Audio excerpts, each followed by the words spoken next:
We've got some breaking news here on CBS Sports HQ. J.J. Watt is leaving the only NFL franchise he's ever known. He posted on social media about a 2-minute video saying he wanted to be released from the Texans, met with the McNairs, and that the franchise is allowing that release. So more situations and things coming up for the Houston franchise, of course, with Deshaun Watson, and a year where they did not make the postseason. When you take a look at the career profile for J.J. Watt, it's impressive. 5-time All-Pro, 5-time Pro Bowler, multiple Defensive Player of the Year awards, and again, spending his time with the Houston Texans franchise for many years, the face of the franchise before Watson arrived there.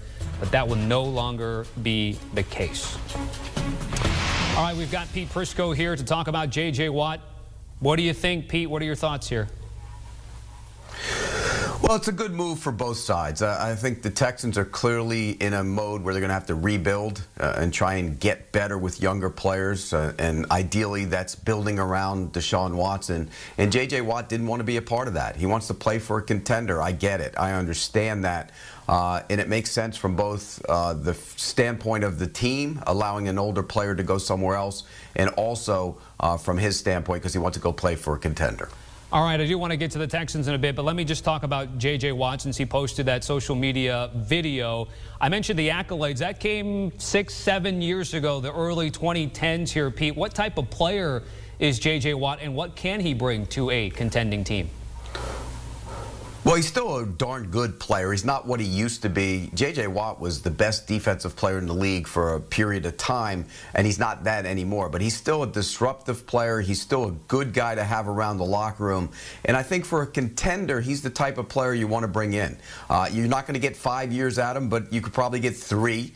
3 good years out of J.J. Watt is better than a lot of players in this league. So maybe the Buffalo Bills, that would make some sense. They're a contender. Clearly, they went to the championship game. He would fit with what they want to do on the defensive side of the ball. Maybe back to Green Bay. You know, he's from the home state of Wisconsin. Maybe he goes back and plays for the Packers. They have cap issues, but they need help there as well. So there's a couple options. Maybe the Steelers, who have a bunch of cap issues, but they would reunite him with his brother, T.J. Watt. So it makes some sense that he wants to get out of there. But again, if he wants to play for a contender, there's not a lot of contenders out there that have a ton of cap room, so it might be an interesting process. All right, you did give a short list again. You think Buffalo, Green Bay, perhaps Pittsburgh.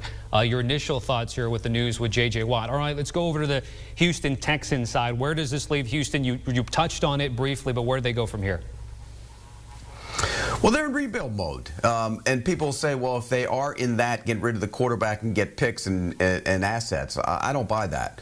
I think you rebuild the entire thing around Deshaun Watson. He's only 25 years old. He's one of the top quarterbacks in the league. He's a good kid. You just signed him to a long-term contract. So why would you get rid of that? You rebuild around him.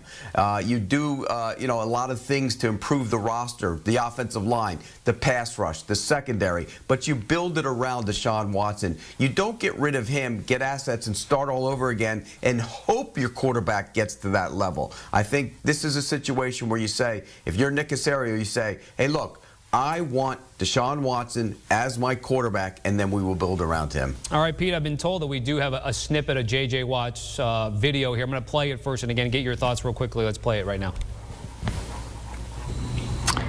I wanted to do this on video as opposed to putting out a statement or doing a press conference or anything like that, because I want you guys to hear it directly from me. I want to speak directly to you and the city of Houston so you can hear the words straight from my mouth.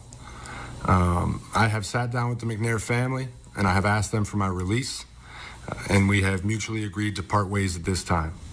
I'm excited and looking forward to a new opportunity, and I've been working extremely hard. But at the same time, it is always tough to move on. And I just want you guys to know that I love you. I appreciate you. I appreciate the McNair family for giving me, drafting me and giving me my first opportunity in the NFL. Thank you, Houston. I love you.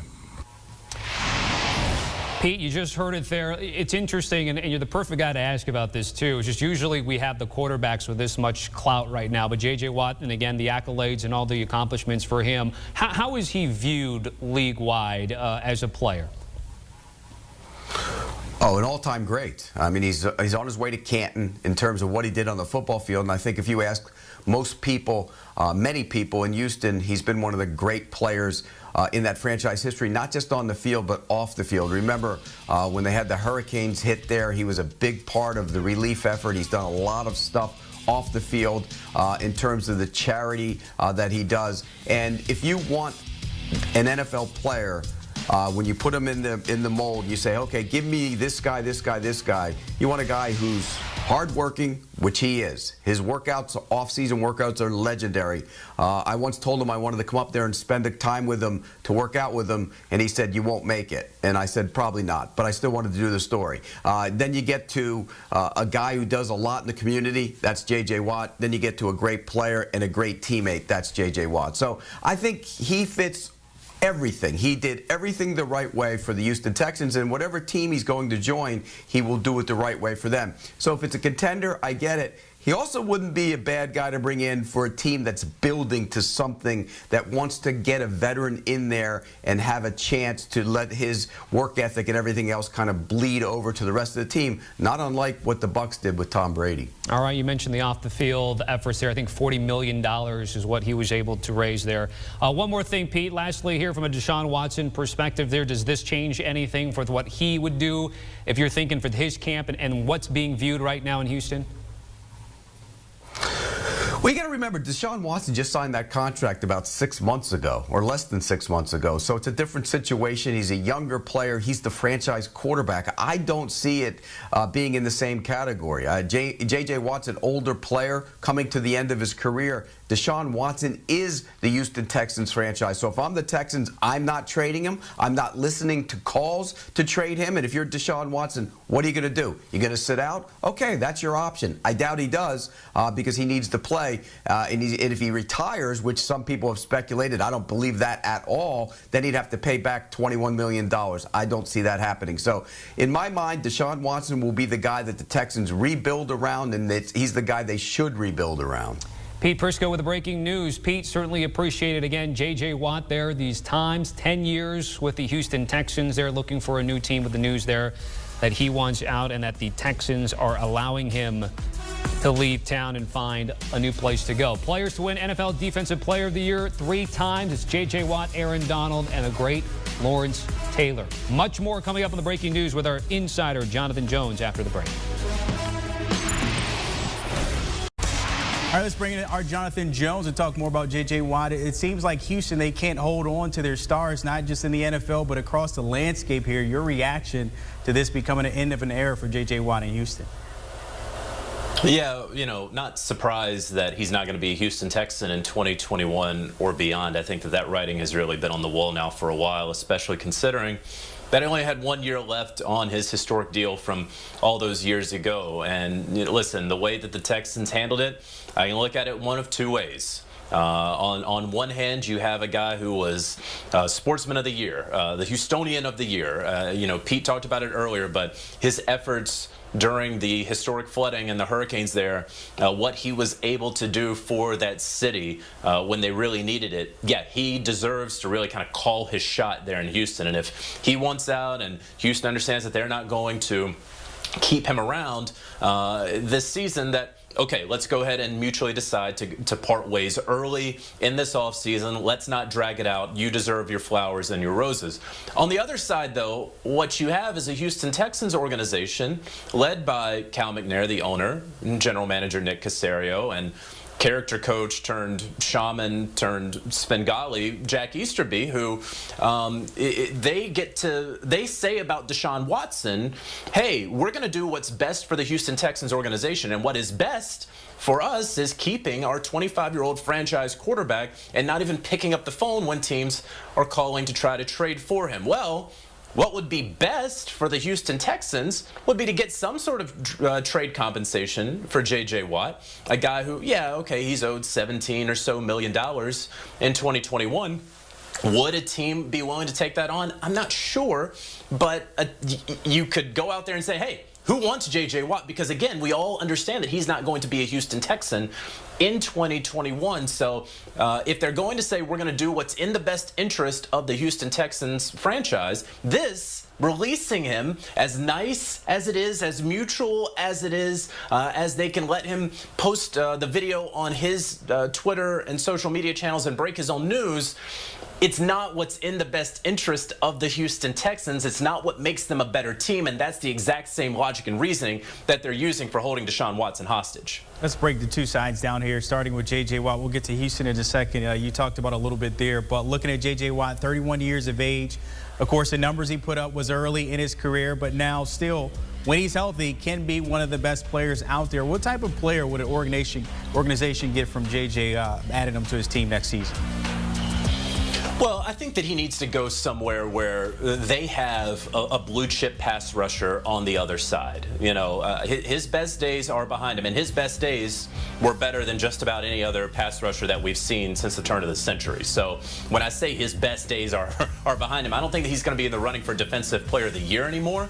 But if he can stay healthy, he's going to be a guy who can maybe get you double-digit sacks. I know he hasn't gotten that in a couple of years, but I believe in him. I think that he still has enough left in the tank. He can draw a chip. He can draw a tight end or a running back, and then you can let the other guy on the other side of the defensive line eat and get, 15 or so sacks. So that's what J.J. Watt can bring, and a team's going to have to decide how much that is going to be worth. Very surely, very clearly, Watt is going to want to go to a contender.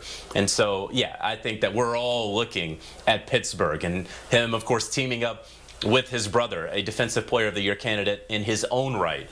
We can look to Green Bay, of course, and they're going to have a number of very difficult decisions to make this free agency period. Another team that I would look at, if you're talking about contenders, if you're talking about a team that has some salary cap space, because the Packers don't really have it. Pittsburgh is really crunched against the cap. I'm not even going to entertain a team like New Orleans, for example.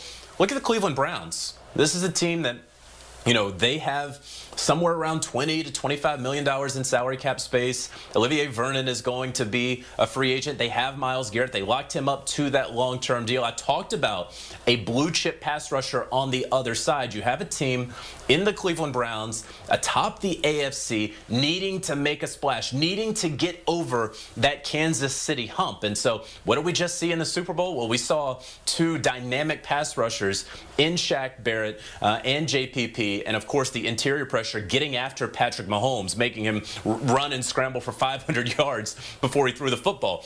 If that's the formula to beat the Kansas City Chiefs, I don't know why, if you're an AFC team like Buffalo, like Cleveland, that's just a step below the Chiefs, why you wouldn't go out there and try to get some dominant pass rush help. And so that would be my pitch to J.J. Watt if I am one of those teams. Hey, I know that you've never competed for a conference championship. You obviously have been very far away from a Super Bowl. Join us. You may have to take a little bit less. Maybe you're a bit of a mercenary. Show everybody, hey, I still have it. Sign that one-year deal with us that has a few incentives on top of the $10 or so million that we're willing to give you, and come and show it, try to win a ring. And hey, if you like it here, let's lock you up to a long-term deal, or you can go elsewhere and live out the final years of your NFL life. But I would keep an eye on the Cleveland Browns in this one. Yeah, that'd be nice to see him and Myles Garrett, of course, with this news happening.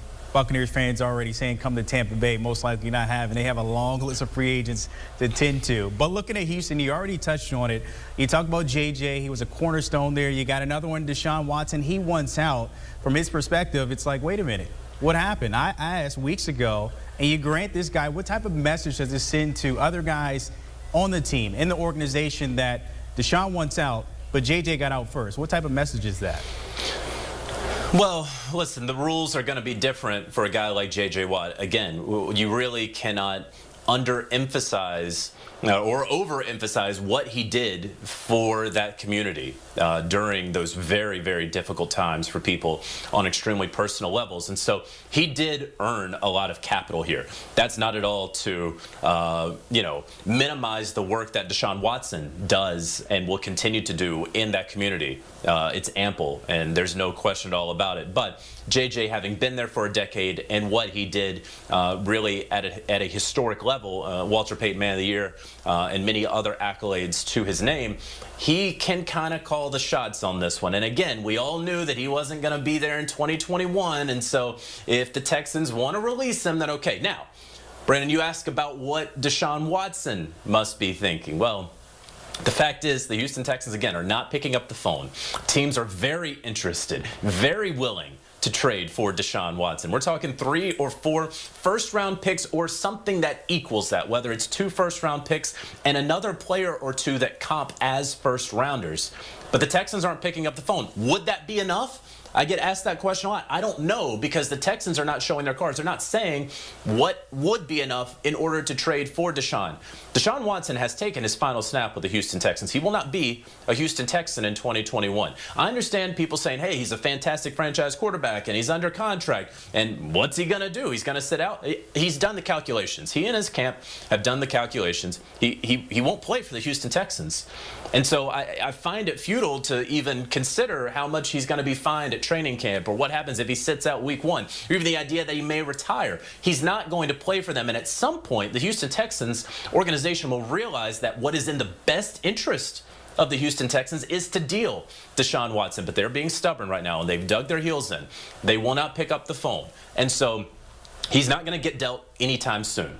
It would behoove everyone if he got dealt before the start of the new league year on March 17th. That would be when he has his greatest trade value, as teams are trying to navigate the salary cap and free agency and figure out who their crown jewel free agent will be that year. If the Houston Texans decide, we'll wait till after that, they have a very, very hard deadline that is the start of the NFL draft.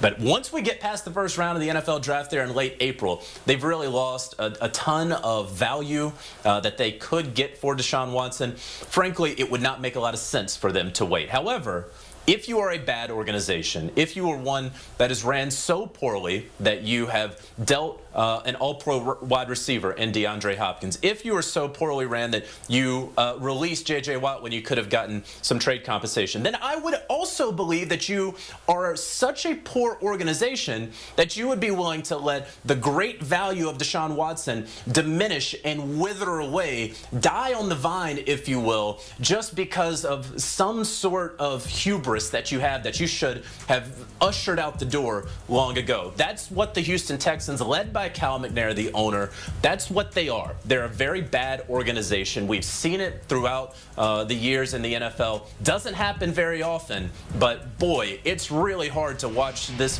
franchise, one that was proud, if not young, very proud, really implode before our very eyes. Do you want a sports network that delivers everything that matters about the game? The highlights, the picks, the instant analysis, no yelling, no fake debates, no politics. Hit the subscribe button and never miss a moment.